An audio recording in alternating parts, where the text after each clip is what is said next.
Hey guys, so let's talk about colors. This is part 2 now of designing for tattoos.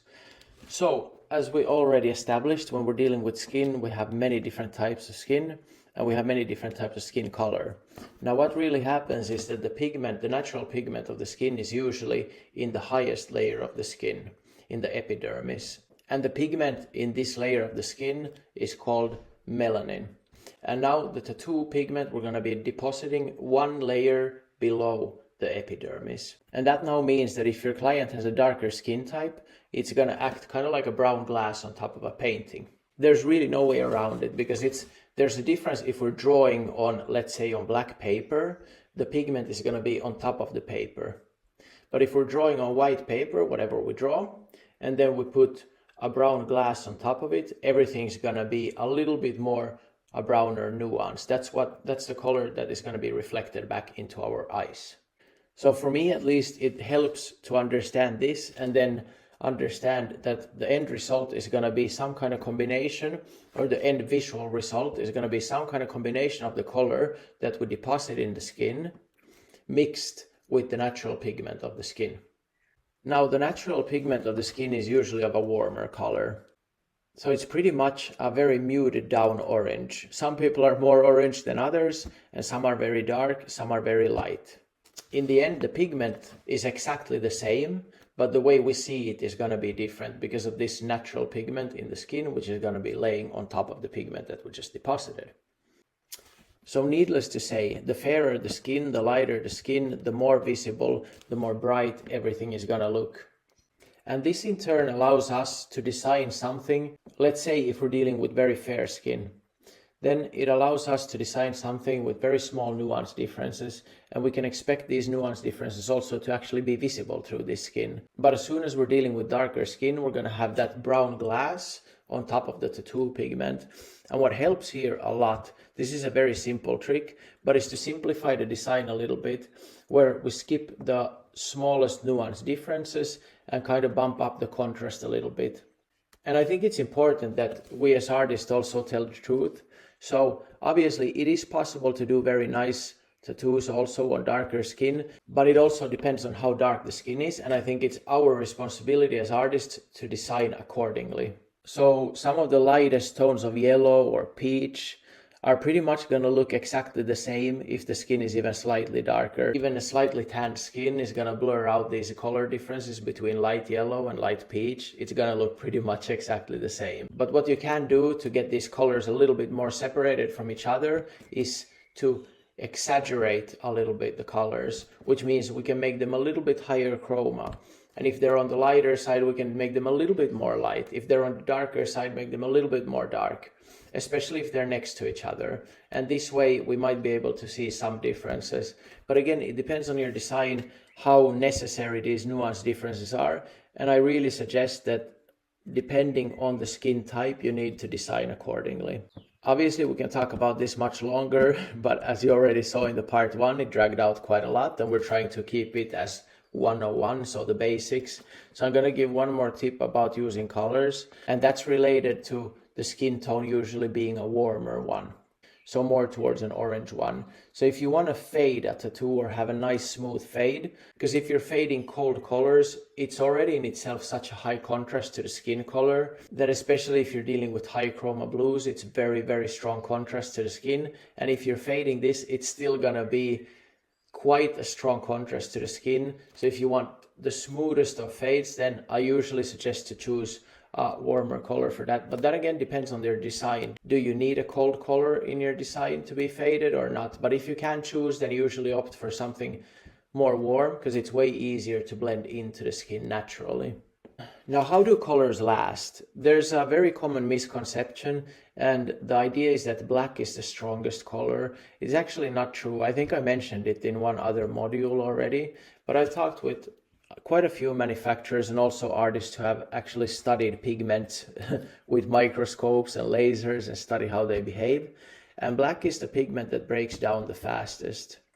The reason why we think it's so strong is because it creates the strongest contrast usually in the skin. Unless maybe purple, deep purple, something like that actually might create a stronger contrast. Now, in fact, I do know that some of these artists choose to use deep purples instead of black, because they know that this lasts longer, and to the human eye, when you're looking at it, you kind of don't see the difference that easily. It actually looks very dark if you have a pure indigo or something very deep purple. So their choice for this is actually that they know that this color lasts better than black, and they know that in 10 years it's going to be way darker than the black. And if they're having an area of some warmer colors such as reds or something, they're going to go for a very deep red, but something that's pretty much almost black. So a dark value red that looks pretty much black, but it's still a pigment of color which does not break down as easy as black. Now, I don't suggest all of you to go and just pick any random color from the shelf and try using it instead of black. Black is a good color, and especially if you're beginning or if you don't know what you're doing, then don't go ahead and do something crazy like that, because you might end up regretting it big time. So I would say do that only when you feel like you're really sure of what you're doing and you do understand pigments at a higher level than what we're discussing right here, right now. What can we as tattoo artists do so that our tattoos actually last as long as possible? Now I'm going to share a few things with you. There's obviously much more again on every topic that we could talk about, but just to name a few of the most important ones. Number one is to really know your colors, know the pigments that you're using. And again, I want to stress, as I stressed in the module earlier, I really do not recommend using a huge palette all the time, because you're really not going to learn the pigment you're using, and you're not going to know how they heal and how they behave through time. If you have a more narrow palette, you're going to really understand how the pigments work, and then you can start narrowing down and throwing away some pigments that you don't feel good about or that don't last. And this way, slowly you can start establishing a palette that is still versatile, but you also know that the pigments are really good. So one example is I use Intense and I really love it. But again, I'm not trying to do any marketing here in this community. I'm just going to speak very honestly about everything, or at least I'm going to try to share honest information and honest know-how, or what I believe to be true. So for me, Intense have always had kind of strong pigments, and they might not be the easiest to put into the skin, but I found that they heal very true and very solid. But with Intense also, there was one color in particular, there was one light yellow. I don't remember the exact name of the color, this was ages ago. And every tattoo that I used this color for, the pigment was gone 6 months later. And so even though I really love and loved Intense as a color, they also had a few pigments that simply were unusable. I think this issue has since then been fixed. But just to show you that if you're not knowing your palette, then sometimes you might end up using for 10 years some color every now and then that just ruins the tattoo altogether. And if you have a broad palette, you might not remember which colors you used where, and you're going to have a much harder time figuring out which color was actually the bad color. Second thing is communication. Talk to your clients, like really make them understand how important it is to actually protect the tattoo, because the rays of the sun, they're going to be like a slow laser. So what happens is when the sun rays, when the UV rays hit the pigment, some of the pigments slowly but surely they start breaking down into smaller particles, and then the body can absorb them and take them away. And this is how the tattoos actually fade through time. So make sure your clients understand this and they value the artwork that they get. And this way you can be sure that the tattoos are going to be vibrant for a much longer time. Third point, I don't even remember, is it second, third, whatever. I'm just sharing a few pointers here. So third point is, do pack your colors solid. So let's assume that you can put a certain X amount of pigment in the skin, and that's the absolute maximum that the skin can hold. Then this is really what we're trying to achieve when we're dealing with colors. We're not trying to do a lot of faded stuff. If you want to fade it, if you want to make it last, I suggest to fade it with actual full pigment, similar to an oil painting, not a watercolor painting. And why do I say this? For a few reasons. I've seen some artwork that is 20 years old, quite a lot of them actually, from different artists who have been in the game for a long time. And I have seen some of the artists, like same artist, use 2 different techniques, and you really see the difference when these tattoos age. And the ones that are fully saturated, they age 1,000 times better than the ones that are not fully saturated. And part B to this is you can just assume, like, if you're putting just 50% of the maximum amount, now if the sun hits those and it drops to 25%, suddenly you have a very, very faded pigment. If you have 100% and 25% leaves, you're still left with 75%, right? So I don't know if the math added up there, whatever, but you get the point, right? And it's kind of true with gray as well, not just color pigments, but every pigment kind of behaves similar in a way. So I don't know how many of you are aware of opaque gray tattoos, but I've seen some artists who have made black and gray wash tattoos, and also opaque gray tattoos, and very skilled artists. And some of these pieces are 10, 15, 20 years old. And I can say for certainty that the ones that are done with opaque, the details last a lot longer. Now, the gray washes, they might look nice as well, but there's some blurriness there that happens. And the reason is that when you're using opaque grays and you're fully saturating, you got pigment everywhere. So none of the small pigment particles can actually blur out because they have barriers of other pigment next to them. And this is why all these details last better that way.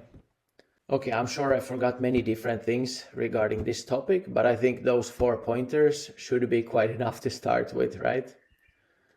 Now, texture in tattoo art is quite a difficult one. It's not one of the easiest techniques or visuals to achieve for an artist, because it requires a lot of know-how on how to use needles, how to angle them, and how not to destroy skin also. Because when we're dealing with textures, it usually requires a lot of stuff, a lot of work in the same skin area, and it's very easy to start destroying the skin when you're dealing with textures. So some textures, we can do a few examples, but I think as we get into tattoo techniques, I can actually show you with videos how to do stuff. But for now, I can explain a few techniques. Let's say, for example, we want to do sand grains or something like that, something grainy. So we can first do the base color, and after that, we can slow down our machine a lot and just go with a small liner, like a little stipple effect on top of it. Or if you're doing gray wash, you can just straight on do the stipple effect, or create a wash underneath and then do the stipple effect on top. If you're doing some kind of fur, depending on how high contrast the texture is, you can either just tattoo every contrast separately, but what I would usually suggest is first tattoo the large form, whether you do it in gray wash or in color, and after that you can do the texture. Let's say it's fur, and you can do it with having a magnum and just hitting the skin a little bit, like tick, tick, tick, or with a liner, tick, tick, tick. But again, it depends so much on what kind of fur it is. Maybe you actually want to create the flow of the fur first and then some strands of hair on it. But I think it makes sense to go more deep into these topics when we actually start doing visuals and when we have laid down the actual groundwork. So how do we add depth in tattoos? We already talked about layering some elements on top of each other using drop shadows, etc. And one big thing is not to lose the big form. So it might help that you're squinting your eyes sometimes and looking at the artwork, because when you're looking too closely at it, maybe your focus is only going to be on the details and you forget about the big forms, and this way you easily lose the form and the depth of the image you're trying to create. So squint your eyes, this helps. There's a few other tricks as well. You can take a break and just put your phone like this and look on the upper part of the phone, and via that you can see the tattoo, and then you just see it in a different angle. Maybe also look at the tattoo in different lighting. You can take breaks and stuff like that. But I think squinting your eyes is an easy way to kind of not see the details, and this way you have to focus on the big form and see the big picture. Are you on the right track or not? With value, we already had the example of the Statue of David, how it affects when you're not seeing the midtones. Another thing is that if you're shading, if you're trying to create these different smooth gradients and thus create value that way, then do shade according to form. I don't recommend shading across the form because it will look a little bit off unless you're trying to do some kind of pattern fading or pattern shades. But in general, you want to fade according to the form. So you see the shadow here, so it goes from darker to lighter. So this means you would like to fade it like that, not like this. You understand? And be brave, use dark where it's actually needed. There's so many artists, especially in the beginning, where like if it's black, then go ahead and put some black ink in there. But also recognize the difference between fully saturated black areas and 90% dark areas.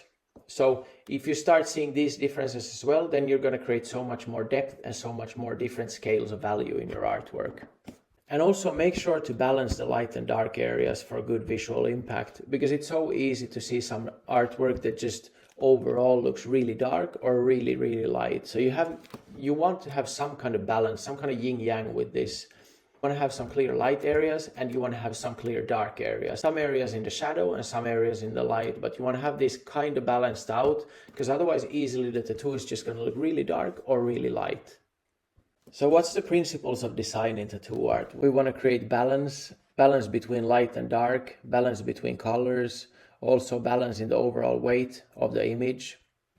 These are terminologies that I hope most of you understand by now if you have watched the earlier modules on design.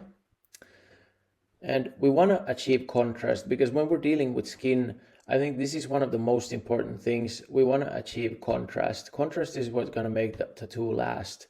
Now, there's many people who say that, for a tattoo to last, you need line work. For me, this is such a stupid statement, because it means that, okay, let me create some really micro-realistic tattoo, and then I just put a fat black outline around it, and now suddenly everything in between is going to last magically. I would drop the idea that things have to be done with outlines to last. It's not true. I would suggest to go for high contrast when doing tattoos, because this is one sure way of longevity. I think it's simple to say that if you have very, very small nuance differences and no contrast, then easily, especially if you're lacking in your techniques, or your client isn't taking care of their skin properly, or they don't have extremely fair skin, then your tattoo is probably not going to look very good after a while. So contrast will really help with this. And even if you have good techniques, if your client has very light skin, and if they're taking care of their skin, you don't lose anything by creating high contrast pictures. Then focus on creating emphasis and focal points in your artwork, and be very, very thoughtful about where on the body you're going to be placing this specific element of interest. Then consider body flow. As I said, you can start by practicing a little bit drawing on the body just with markers, drawing some curvature and some muscle forms. This is going to help a long way with understanding placement as well. Just play around, there's nothing wrong with being a child a little bit, and just play, have fun, There's not everything is going to be just hard grinding. Enjoy the process as well. And so take a few markers, maybe with another artist in your studio, and just go crazy, go to crazy town, draw on each other, compliment each other's drawing, criticize each other's drawings, figure out what went wrong, what went right. But just having a little bit of fun in this way, I think it can teach anybody a lot. Consider your client's skin, the health of their skin, eventual birthmarks, scars, the color of their skin, the health of their skin. Consider the curvature in the different body areas. Consider what kind of clothing they're probably wearing. You can even have a discussion about this during the consultation with your client before you start designing. Think of creating possibly some repetitive patterns. It doesn't have to be that the patterns are exactly the same, but something that ties the piece a little bit together, and perhaps some rhythm in your art as well. These should be concepts that are already fairly familiar to you. And if not, you can always ask questions, and I try to open them up best I can. But if something feels unfamiliar, I suggest checking out some of the earlier videos already, or repeating some of these videos again, and try to be very intentional about your learning and be fully focused on what I'm teaching here, because most of the stuff we have talked about and it should start becoming clear. But obviously, if I'm missing something or if I'm not explaining something well enough, ask questions. That's my duty here as a teacher, trying to explain everything in a simple way so all of you will understand what I'm trying to tell you. And obviously, don't forget about unity in your design. So you want to make it look complete and like it belongs on the body. So how do we create balance on the body? Well, number one is to make it fit the body. This is the absolute number one. So have a talk with your client, figure out where they want the tattoo. I think one very easy way to make many tattoos really flatter the body is the body has curvatures, it has flows, and I think it's super, super cool when we can make something not rigid but flowing. But of course there are challenges, and it depends so much also on what kind of artwork we do. Do we do just small, let's say we're doing just traditional, American traditional tattoos, which are more kind of like stickers usually, like smaller old school tattoos? Or are we dealing with actually some neo-tribals, are doing Japanese sleeves or something like that? Obviously, like Japanese tattoos have a very rich culture of amazing flows, and it helps to study that for sure. But also a lot of tattoos that have no background, it's very easy to create very, very interesting flows on the body. And I think breaking some body parts, I don't mean breaking, but breaking, for example, if you have the upper arm tattooed, and you actually break by flowing all the way to the chest or even up to the neck, or perhaps you have the arm tattooed but it flows also to the ribs. All this kind of stuff is really cool because it really flatters the body, but obviously with all clients it's not possible, and with all kinds of tattoos it's not possible either. Or I don't want to say it's not possible, but it may be difficult, because really not many things in this life are impossible. So most of the time we're not dealing with fully symmetrical designs, but we still need to try to achieve some kind of a balance. So even when we have asymmetrical designs, we try to achieve some balance.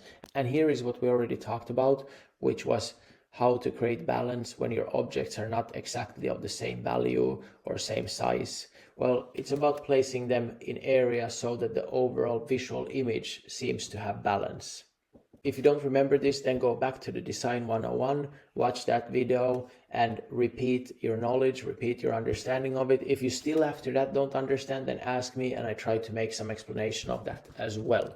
So here's a good example of what symmetrical means. Symmetrical is pretty much that it's fully identical. Let's say a chest piece that is fully identical, which is really difficult to pull off because almost nobody is fully symmetrical either. Most people have the left or the right shoulder a little bit lower, they have a collarbone sticking more out, or just the neck or head is tilted more to one side, and so forth. So there's really little to no symmetry actually in the human body as well, but we can still make many things look symmetrical. But now as we're talking about asymmetrical designs, it means it's not the same on the left and the right, but it still looks cohesive and in balance, because we're just using elements that kind of balance it out, and we use the elements on certain distances from each other so that the overall image looks in balance.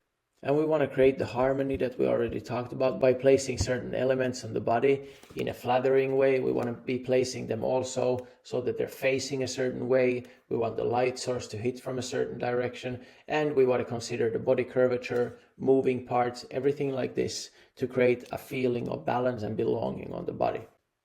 Now here's a few examples of some tattoos that I made. These are maybe not the best examples, but for now let's go with what I have made. Let's see if I can change this circle. Okay, there we go. So the first image, this was actually 3 artists. It was me, my wife Kathleen, and Carmeli who did this tattoo on the left side here. So we got some neo-traditional and some realistic elements in it. And what we tried to do to combine the full artwork and make a cohesive tattoo is to have repetition of these oranges down at the bottom and also up at the hip. And as you see, we also try to use some flow. You see some of these leaves down here in the ankle. We're trying to flow them according to the flow of the calf. And then up here we also have leaves in the flower, and these leaves kind of complement the flow of the hip and the flow of the butt. So that's the idea behind this design. And then we want to have one big element here on a prime spot, which is the outer thigh.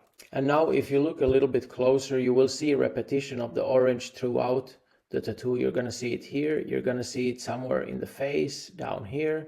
You're going to also see it in the leaves here, or the flowers here. And you're going to be seeing it here as well, inside the lantern. And you're going to be seeing it down here. So this kind of combines the piece more into one. Now, I'm not saying that any of these artworks are artworks or anything crazy, but I'm just trying to share with you the thought process behind when we're dealing with designing the tattoo. And now we also have repetition of the cooler blues, and these are kind of complementary to each other. So we have cooler blues here in the eyes, we have some cooler blues here in the face, on the reflection here, and on the throat. And then we have the cooler blues here as well. In addition, we have repetition of grays here and on the leaves up here as well. So actually, it's quite a simple color palette, but we have a lot of repetition of a few colors, and this in turn kind of makes it a complete piece. And in the middle picture here, we see a little bit what we talked about, asymmetry and still trying to achieve balance. So here I'm marking the mid part of the chest to be able to fit these images to kind of have a similar balance on both parts, even if they're two completely different topics. But this way I'm trying to tie the sleeves together on the chest. Here on the third tattoo, here to the right, it was done a long time ago, and this is actually one tattoo where I wish kind of that I would have made something of interest here. Because, I mean, if somebody's wearing shorts and it's stopping here, it's still gonna look fairly nice. Let's see, I'm gonna drag myself up here. So yeah, it still looks nice in shorts, but I still feel like in this area that's below the ball now, I think could have possibly put something of more interest there in case this person is wearing shorter shorts. So that's just an example of what we spoke about earlier. I think it's not a huge mistake because the lower part of the leg is still like recognizable to be something that the eye can consider that it knows what it is. So it's not just mush, but anyway, I feel like this area where I place myself right now, it could have had some element of more interest. Okay, then talking about contrast. So how do we want to use contrast in our tattoos? We want to use it first of all for longevity, but we also want to use it to highlight some key elements. And you remember when I talked about contrast, it's not just about black and white, right? It's about creating a strong difference in one place or another. So let's say that you just have a black and gray image overall, but then you have a red spot somewhere. Now this red spot is going to have a high contrast compared to the rest of the piece because it's going to be very different from the rest of the piece. So for me, contrast is not just about black and white, it's also about making something stand out more. And this is a good way to highlight some of the key elements that you want to incorporate in your tattoo artwork to make sure that they're going to function as actual focal points and draw the attention of the viewer. And as I already mentioned, just to see if the overall contrast works and if the image is clear, just squint your eyes and it should still be readable, unless we're talking about microrealism or something like that. But any larger tattoos than that, they should be readable when you squint your eyes. That's when the design is clear and solid.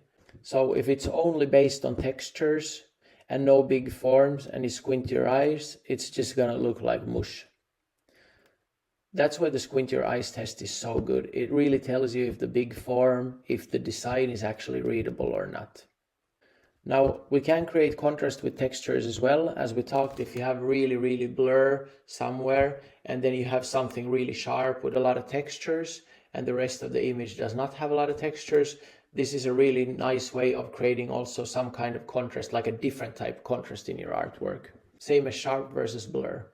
And also your color choices can help a lot in creating strong contrast. For example, choosing complementary colors, such as we showed on the one leg sleeve, we did 3 artists, where we actually had some cool colors and some warm colors. These are going to create a very strong contrast to each other, compared to a red versus an orange. A blue versus an orange is going to have a much higher contrast or separation between them. So really remember to create some kind of emphasis in your designs. It should not be a boring image to look at. There needs to be some points that are standing out more than others, but there should not be too many of them. But focus whenever you're doing designs that not everything is drawing equal amounts of attention, but be thoughtful about it. What do you want the viewer to actually look at? This is going to make many designs stand out so much more when you start understanding this and start separating one place from another. And there's so many ways to do it. One of the clearest things that we just talked about was contrast. And not contrast again in the sense of just black and white, but contrast in the way of really separating it from the rest of the artwork, whether it be from the rest of the background or whatever. And you can do this with colors, texture, sharpness, blurriness, everything we talked about in the last slide. But be thoughtful of it. You want to create some emphasis in certain areas of your tattoo. If you actually now take all this that we have been talking about and you're really thoughtful about creating your next designs and you think about these things, I think many of you are going to pick up on a lot of things that you have never thought about before. Even if now it might just feel like, it kind of makes sense. But, if you really put time and effort into it and you put intention into making your designs as good as possible and intention in incorporating what we talked about here, you're going to be learning a lot, and suddenly your eyes become better at seeing things. And that's what we're going for here. And whenever you're dealing with some artwork where you can create movement, I think it allows for much more dynamic artwork, much more interesting artwork. Now, obviously, if somebody just wants a big portrait, let's say on their upper arm or lower arm, it's quite a stationary image compared to an action character or something like that. But you can still probably create some kind of movement with hair flow, unless it's a bald guy that you're doing a portrait of. But there's always some ways of creating some flows, whether it be negative space in the background or anything else. Now, if you're dealing with some other styles or some other elements, maybe flowers with leaves, it's so much easier to create flow. And whenever you have this possibility, really consider the forms of the body and also the movement of the body, because you can play around a lot with this. So whenever you have a chance to deal with something where you kind of have freedom to create movement and dynamic images, then I think use it to your advantage, because those are going to look absolutely sick, those tattoos. So creating some patterns to create cohesion. I showed the one leg again, where I showed the different colors that we used. So that's also kind of a repetitive element. Now the element was color. You can, instead of leaves or colors, also use anything else. It can be something as simple as if you're doing some ornamental stuff, that you have similar ornaments on the upper part and the lower part. Even if you have something different in the middle, it still ties the piece together. Something of similarity, when you repeat it, it kind of ties the piece better together. But if your lower part is completely different from the upper part of the tattoo, they're going to look like two separate pieces. So be kind of mindful of this and use repetition of some elements into your advantage. And repetition of same elements doesn't have to mean that they're exactly the same. They can just remind of the same element. They can have the similar texture to the element in the lower part. They can have the same color or anything, play around with it. So especially for large tattoo pieces, I think what's extremely necessary is to plan in advance.